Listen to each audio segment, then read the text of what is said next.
आता इकडे तिकडे फिरणं बंद करायचं आणि ऐकायचं असेल तर ध्यान देऊन ऐकायचं, नाही तर घरला जायचं. प्रत्येकाने ध्यान देऊन ऐका. आता मी बघितलं शिवजयंती साजरी करताना कित्येक जण आलते आणि आता काय अर्धे निम्मेच राहिले. काय नाही, जाऊ दे, सुरू करूत आपण. मध्ये टाळ्या वाजवाव्या लागते. आस्ते कदम, आस्ते कदम, आस्ते कदम. महाराज, गणपती, द्रौपदी, अश्वपती, अष्टप्रधान जागृत, अष्टप्रधान वेष्टित, न्यायालंकार मंडित, शस्त्रास्त्र पारंगत, क्षत्रिय धुरंधर, प्रौढप्रताप पुरंदर, क्षत्रिय कुलावतांचा सिंहासनाधीश्वर, राजाधिराज, योगिराज, श्रीमंत, श्रीमंत, श्री श्री श्री छत्रपती शिवाजी महाराज की, छत्रपती शिवाजी महाराज की. कळतंय मला जय जय म्हणून कंटाळा आलाय तुम्हाला ते. जगदंब जगदंब. नमस्कार, माझे नाव थोंटे रुपाली, महाराष्ट्र विद्यालय चिंचोली सेवाकान या शाळेची मी विद्यार्थिनी. मी इयत्ता 9वी मध्ये शिकते. आज महाराजांची जयंती, त्यानिमित्त तुम्ही इथे कार्यक्रमाचा सोहळा ठेवला आहे आणि त्यामुळे मला बोलण्याची ती संधी दिली, त्यामुळे मी संयोजकाचे आभार मानू इच्छिते. आता मला सांगा, छत्रपती शिवाजी महाराज म्हणजे कोण? माहितीये? छत्रपती शिवाजी महाराज छत्तीस हत्तीचे बळ, त्रस्त मुघलांना करणारे, परत न फिरणारे, तिन्ही जगतास जाणणारे, शिस्तप्रिय व वाणिज्य तेज, जिजाऊंचे पुत्र, महाराष्ट्राची शान, हार न मानणारे, राज्याचे हितचिंतक, जनतेचा राजा म्हणजे छत्रपती शिवाजी महाराज. अशा थोर रयतेच्या राजास माझे त्रिवार वंदन, त्रिवार वंदन, त्रिवार वंदन. थोर तुमचे कर्म जिजाऊ, उपकार कधी न फिटणार, चंद्र सूर्य असेपर्यंत नाव तुमचं न मिटणार. श्वासात रोखली वादळ, डोळ्यात रोखली आग, देव आमचा छत्रपती एकटा हिंदू वाघ. हातात धरली तलवार, छातीत भरले पोलाद, धन्य धन्य या जिजाऊ आणि धन्य हे आपले महाराज, धन्य धन्य या जिजाऊ आणि धन्य आपले महाराज. पेटविली रणांगणी दहे जिजविला मातीसाठी, पेटविली रणांगणी दहे जिजविला मातीसाठी, मरणाच्या दारातही लढलो आम्ही प्रत्येक जातीसाठी. शिवशंभूची मरूनही स्वराज्य राखण्याची साथ आहे, म्हणूनच आज लाखो हजारो मावळे शिवशंभूवर हसत हसत कुर्बान आहे, हसत हसत कुर्बान आहे. ना चिंता ना भीती, ना चिंता ना भीती, ज्याच्या मनात राहिली शिवछत्रपती. अरे भगव्या रक्ताची धमक तर बघ, स्वाभिमानाची आग आहे. घाबरतोस कुणाला वेड्या, तू तर शिवबाचा वाघ आहे, तू तर शिवबाचा वाघ आहे. मी म्हणले तर टाळ्या वाजवायला कंटाळा येत आहे, म्हणूनच वाजवणार. तरी मी बरोबर बोलते. जिजामाता काय करत, संध्याकाळ झाली की सांगत लावत, शिवबांना जवळ बोलावत, त्यांना मायेने कुरवाळत, त्यांना भीमाच्या, रामाच्या, कृष्णाच्या, अर्जुनाच्या अशा थोर पुरुषांच्या गोष्टी सांगत. महाराजांनाही ते ऐकायला खूप आवडत. त्यांनाही वाटत आपणही मोठे व्हावे आणि असंच काहीतरी करून दाखवावं, आणि त्यांनी करून दाखवलंही. त्यांनी वयाच्या अगदी 16व्या वर्षी स्वराज्य स्थापनेची शपथ घेतली आणि स्वतःची राजमुद्रा तयार केली. ही ती राजमुद्रा. प्रति पंचचंद्र लेखेवर वर्धिष्णुर विश्ववंदिता, शहा सुनोर शिवशेषच्या मुद्रा भद्राय राज्याचे नमा. प्रतिपदेच्या चंद्र लेखेप्रमाणे वाढत जाणारी आणि साऱ्या विश्वाला वद्य होणारी ही शहाजी राजांचे पुत्र शिवाजी राजे यांची राजमुद्रा म्हणजे स्वराज्य स्थापनेचा संकेत होय. आजच्या आईने जर छत्रपती शिवाजी महाराजांचा इतिहास ऐकला तर तिला काय वाटतं? ध्यान देऊ नये का? आजच्या आईने जर छत्रपती शिवाजी महाराजांचा इतिहास ऐकला तर वाटतं बा शिवाजीच व्हायला पाहिजे. आजच्या आईने छत्रपती संभाजी महाराजांचा इतिहास ऐकला तर वाटतं बा संभाजीच व्हायला पाहिजे. आणि सहलीला जाताना बसमध्ये मागे नाही पुढे नाही मध्ये मत बसलं पाहिजे, कारण मागून गाडी ठोकली काय आणि पुढून गाडी ठोकली काय, मागून गाडी ठोकली काय पुढून गाडी ठोकली काय, आतल्याने मात्र सुरक्षित राहायला पाहिजे. आणि आमची आई म्हणते बा शिवबाच व्हायला पाहिजे, आमची आई म्हणते बा शिवबाच व्हायला पाहिजे. नाचू कीर्तनाच्या रंगी लाव ज्ञानदीप जगी असे म्हणणारे संत तुकाराम आम्ही पाहिले. आजचे तुकाराम काय म्हणतात? आवाज वाढव तुझे तुला आईची शपथ आहे, तुम हमें खून दो हम तुम्हें आजादी देंगे असे म्हणणारे भगतसिंग आम्ही पाहिले. आजचे भगतसिंग काय म्हणतात? आवाज वाढव तुझे तुला. आजचे भगतसिंग काय म्हणतात? तुम्ही आम्हाला तोटा द्या आम्ही तुम्हाला सुना देतो, तुम्ही आम्हाला तोटा द्या आम्ही तुम्हाला सुना देतो. मध्यंतरी ते पुष्पा नावाचं पिक्चर निघालं होतं तेव्हा आमचे सरळ चालणारे गडी वाकडे चालले होते. अरे मी सांगते, चित्रपटात थांबून झुकेगा नाही साला म्हणा खूप सोपं आहे. काय म्हणे झुकेगा नाही साला, परंतु वयाच्या 32व्या वर्षी वर्षी औरंगजेबाच्या दरबारात त्याच्या डोळ्यात डोळे घालून 70 साखळदंडात अडकून सुद्धा संभाजीराजे म्हणतात की झुकेगा नाही साला. हे म्हणणं लई अवघड आहे, लई अवघड आहे. महाराज म्हणायचे मावळे तुमच्यासाठी काय, मावळे म्हणायचे महाराज तुमच्यासाठी काय, पण आजची पोरं कोणासाठी काय कोण म्हणाले. 9 महिने त्या माईनं पोटात घालून फाडून बाहेर काढले या बेण्याला, आणि या बेण्यानं 9 दिवस त्यांची पटली की लगेच म्हणतं तुझ्यासाठी काय पण बरं का. अहो लातूर मध्ये आमच्या इथे एक कवी आहेत, ते म्हणतात खूप छान कविता करतात ते. बाप काढल्यास घराबाहेर, बाप काढल्यास घराबाहेर, दारात येते माय पण, आणि बायकोला मात्र रोज म्हणतोस तुमच्यासाठी काय पण, तुमच्यासाठी काय पण. अरे लोकच व्हावा म्हणून या आईने किती केलते नवस, अरे लोकच व्हावा म्हणून या आईने किती केलते नवस. इकडून तिकडून तिच्या नवसाला देव सुद्धा पावला, आणि तुझ्या सारखा पोरगा तिच्या पत्रात गावला. लहानपणी माय तुला शेतात न्यायची, लहानपणी माय तुला शेतात न्यायची, तुला ऊन लागू नये म्हणून स्वतःच्या पत्राची सावली धरून राहायची. तुला भूक लागल्यावर तू जोर जोरात रडायचा, अरे तुला भूक लागल्यावर तू जोर जोरात रडायचा, आणि याचं भूक संपलं की तिचं रक्त सुद्धा वडायचा. रक्त पिऊन जगलास नाही का, रक्त पिऊन जगलास नाही का, त्या रक्ताचा तरी मान राख, पवित्र अशा मातेचा करू नको अपमान. आता फक्त एवढं काम कर, आता फक्त एवढं काम कर, त्या दारातल्या आईला घरात तेवढं आण. किती दिवस जगणार आहे झाडावरचं पिकलं पान, तू गोडधोड खा, तू गोडधोड खा, पण तू माझ्या आईला भाकर तरी वाढ. आणि भाकर वाढताना जर बायको आडवी आली तर तिला मी सांगते चक्क घराबाहेर काढ. तुझी बायको जाणारच नाही, तुझी बायको जाणारच नाही, मी बॉन्डवर लिहून देते, आणि कदाचित गेली तर मला येऊन भेट, मी तुला दुसरी करून देते, मला येऊन भेट, मी तुला दुसरी करून देते. अरे तू आंधळा नाहीस पांगळा नाहीस, तू आंधळा नाहीस पांगळा नाहीस, तुला तुझीच कळाली नाही किंमत. आई बाबाचा सांभाळ करतो म्हणून घर सोडून जाण्याची कोणत्याच बायकोत नसते, काय हा कोणत्याच बायकोत नसते हिम्मत. विजयसारखी तलवार चालून गेला, निधड्या छातीने हिंदुस्थान हलवून गेला. वाघ नखाने अफजल खानाचा कोथळा काढून गेला, मुठभर मावळ्यांना घेऊन हजारो सैतानांना लढून गेला. स्वर्गात गेल्यावर देवांनी सुद्धा त्याला झुकून मुजरा केला. असा एक मर्द मराठा माझा शिवबा होऊन गेला, असा एक मर्द मराठा माझा शिवबा होऊन गेला. मध्यंतरी ते औरंगाबाद या शहराचं नाव काय ठेवलं होतं, छत्रपती संभाजीनगर. परंतु आजही त्या छत्रपती संभाजीनगरला काही जण औरंगाबाद म्हणूनच आरडतात.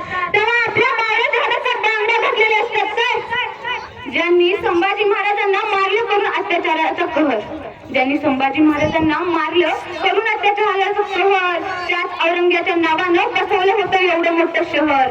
अरे सर रक्त तुमचं, दाखवा पुन्हा एकदा जिगर, आणि छाती ठोकून सांगा औरंगाबाद नाही तर छत्रपती संभाजीनगर, तर छत्रपती संभाजीनगर.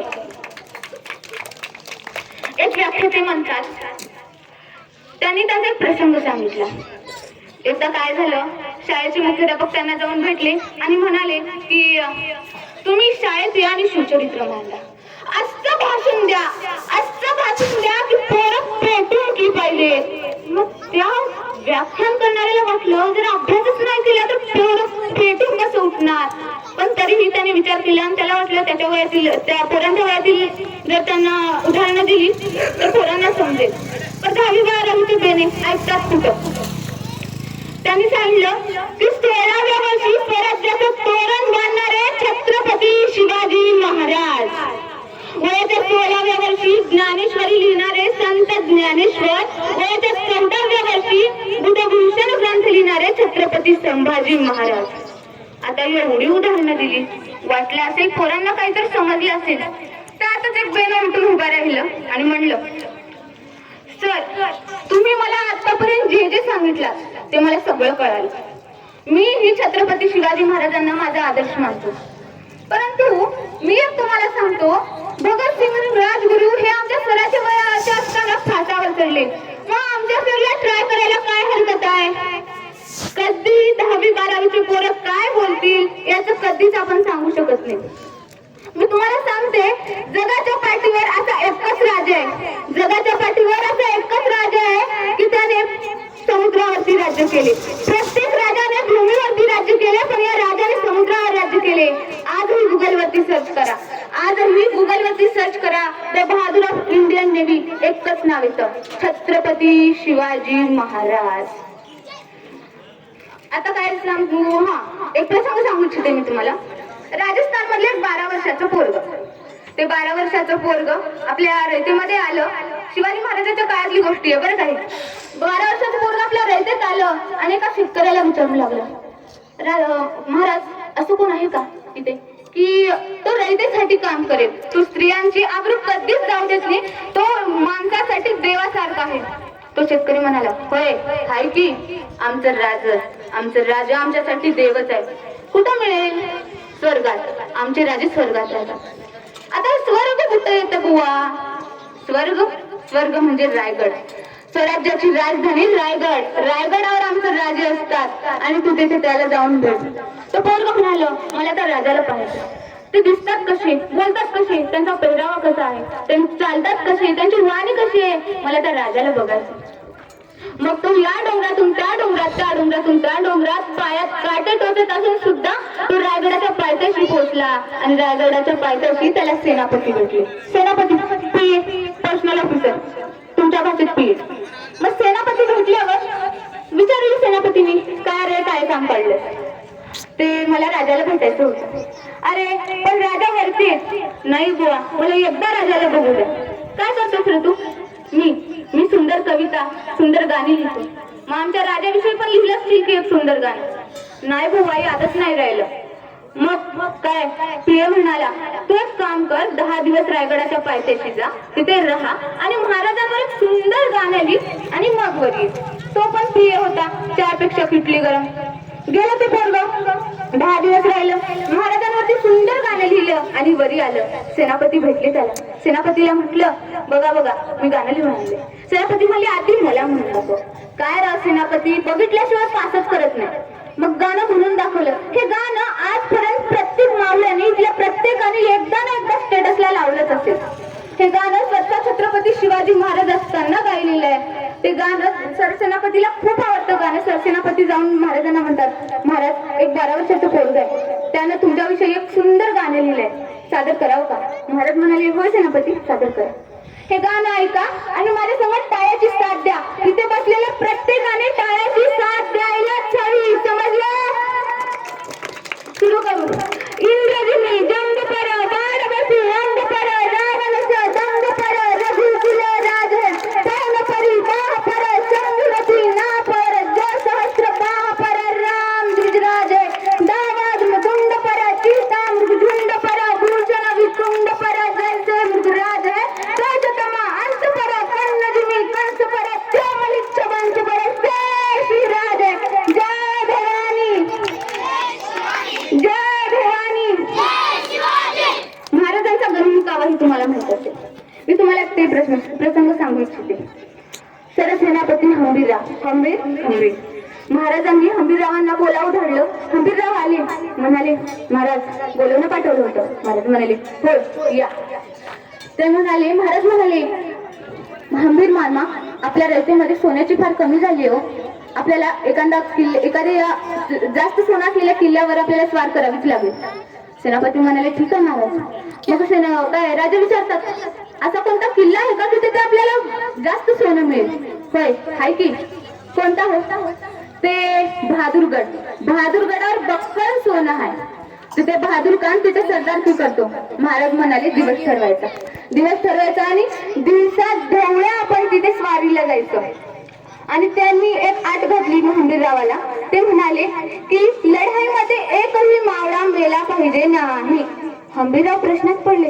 हंबीरराव मामाला वाटलं, लढाईमध्ये रक्त सांडणारच, रक्त न सांडता अशी कशी लढाई करावी? महाराज म्हणाले की मला सांगा, बहादूर खानाचं सैन्य किती आहे? बहादूर खानाचं सैन्य 1.5 लाख. 1.5 लाख सैन्य आहे? बर. माझं सैन्य किती आहे? 40,000. हंबीर मामा तुमचं सैन्य किती आहे? 60,000. दोघांचं मिळून किती होणार? 1 लाख. मग आपण एक काम करायचं, त्या सैन्याच्या 2 तुकड्या पाडायच्या, एक 40,000चं सैन्य आणि एक 60,000चं. मग 60,000 मावळे त्या गडाच्या पुढल्या दरवाजाशी आणि 40,000 मावळे गडाच्या मागल्या दरवाजाशी. त्या 40,000 मावळ्यासोबत हंबीर मामा तुम्ही राहा. आणि 60,000 मावळे पुढे गेले. ही गोष्ट त्या बहादूर खानाला कळाली. सरदार जाऊन म्हणाला, हुजूर हुजूर मराठी आहे क्या? मराठी आहे. वो कमबख्त कभी सुबह नहीं आते, वो तो रात में आते हैं. नहीं नहीं हुजूर मराठी सच में आए हैं. ते काय बहादूर खान म्हणाला, नहीं नहीं वो कभी भी सुबह नहीं आते, वो रात में ही आते हैं. परंतु इकडं मावळ्यांनी घोड्याची फौज घेऊन मावळे निघाले. मावळे निघाल्यावर ठरलं की बरोबर मराठी येणार असे कळाल्यानंतर तो बहादूर खान म्हणाला, हमारी 1.5 लाख की फौज है और वो 1 लाख, कुछ नहीं होगा. परंतु बहादूर खानाला माहित नव्हतं की मागल्या दरवाजाला 40,000 सैन्य येते. मग काय 60,000 मावळे गेले. 60,000 मावळे गेल्यावर पुढील बहादूर खानाचं 1.5 लाख सैन्य आलं. आता वाटली लढाई होणार, इतकंच लढाई होणार, परंतु मावळ्यांनी रिव्हर्स गार्ड टाकला आणि पळत सुटली. महाराजांचं सैन्य पुढे आणि बहादूर खानाचं सैन्य मागे. मावळे पुढे, बहादूर खानाचं सैन्य मागे. मावळे बघता बघता कुठे गेले त्या सैन्याला समजलंच नाही. बहादूर खानाला खूप भारी वाटलं. तो जिक्तम करत आला परत. त्याला वाटलं मराठी हमसे डर गए. तो म्हणाला, मराठी डर गए. असं तो बहादूरगडापर्यंत पोहोचणार तितकं परत मावळे आले आणि परत लढाई होणार असं वाटलं. आता वाटलं लढाई होणारच, इतकंच लढाई होणार. परंतु मावळ्यांनी परत रिव्हर्स गेअर टाकला. मावळे पुढे, बहादूर खानाचे सैन्य मागे. मावळे पुढे, बहादूर खानाचे सैन्य मागे. तरीही मावळे कुठे गेले बहादूर खानाच्या सैन्याला कळालं नाही. आता मात्र बहादूर खान चौताळला. आता म्हणालं, ये मावळे जहां तक जाएंगे हम वहां तक जाएंगे. इन सालों को हम छठी का दूध पिलाएंगे. ये कमबख्त बहुत सरपी रहे, लगता है ये हमारे साथ जोक कर रहे हैं. पुन्हा बहादूर खान गडापर्यंत गेला. त्यात अजून मावळे आले आणि आता वाटणार खरंच आता लढाई होणार नाही. आता लढाई होणारच. दोन्ही सैन्य जवळ आले. इतकंच लढाई होणार. परत मावळ्यांनी रिव्हर्स गार्ड टाकला आणि परत पळत सुटले. आता मात्र बहादूर खान चौताळला होता. तो म्हणाला, मराठी जहां तक जाएंगे हम भी वहां तक जाएंगे. अख्खा 1.5 लाख सैन्य आणि बहादूर खान त्या 60,000 सैन्याच्या मागे लागलं. आणि तिकडे त्या 60,000 सैन्याच्या 3 तुकड्या पडल्या. एक तुकडी स्वारगेटने गेली, एक तुकडी विचारगडाकडे गेली आणि एक तुकडी जंगलात लपली. तेव्हा ही मराठी दिसेनासे झाले. शास्त्री खानाची 1.5 लाख फौज त्यांना हुडकण्यात दंग होती. इकडे हंबीर मामाला कळालं की सगळे सैन्य 60,000 मावळ्यांच्या मागे गेले. इकडे बहादूर खान लगेच गेले आणि गडावर गेले. आणि काय गडामध्ये वॉचमॅन गेटमॅन 2 थापड मारले आणि सुजवलं. ते पडले आणि छाप टाकली. छाप टाकून आहे तेवढं सोनं लुटून घेतलं. आणि तिकडून येतोय कोण? काय ते बहादूर खान येऊन म्हणतो, जित्तम मराठी हमसे डर गए. पण त्याला कुठं माहितीये की इकडे आधीच छाप टाकून सगळं लुटून गेलं. येऊन बघतो तर काय गडावर नुसताच तोफांचा धूर होता. बहादूर खानानं डोक्याला हात लावला. इकडून ते वॉचमॅन गेटमॅन गेले त्याच्याजवळ आणि म्हणलं, हुजूर मराठी आए थे, उन्होंने सारा सोना लूट लिया. तेव्हा तो म्हणाला, तो फिर हम किसके पीछे गए थे? तो म्हणाला, मराठों के पीछे. तो फिर यहाँ कौन थे? मराठी थे. अगदी त्याने डोक्याला हात बडवून घेतला. इतकी वाईट परिस्थिती आली होती. हे आहे महाराजांचा गनिमी कावा. मी तुम्हाला आता जास्त काही बोलणार नाही. जाता जाता एवढं म्हणते, इथे मला बोलण्याची संधी दिली त्यामुळे मी सर्वांचे आभार मानते. आणि जाता जाता एवढं म्हणेन, तो आला नव्हता त्याला आणला होता. तो आला नव्हता त्याला आणला होता. तो मेला नव्हता त्याला मारला होता. आणि 32 तासाचा पेपर माझ्या राजाने एकटा फाडला होता. आणि माझ्या राजाने एकटा फाडला होता. धन्यवाद.